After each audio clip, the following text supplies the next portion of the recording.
mail जे मारी बेटी न भणवा मेल जे मारी दीकरी न भणवा मेल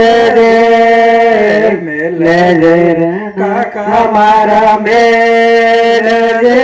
मारी बेटी न भणवा मेल जे मारी दीकरी न भणवा मेल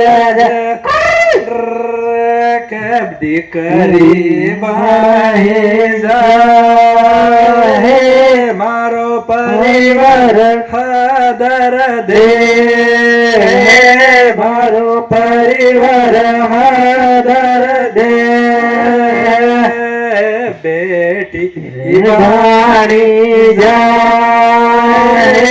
मारो परिवार हादर दे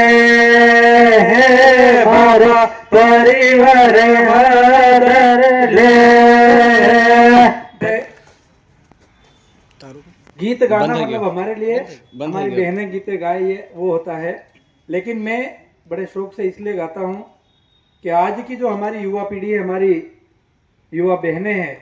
चाहे वो कॉलेज में पढ़ रही हो चाहे नौकरी में है, अगर उनको हम बोल देंगे कि हमारी शादी में वाने बिठाने से लगाकर फेरे तक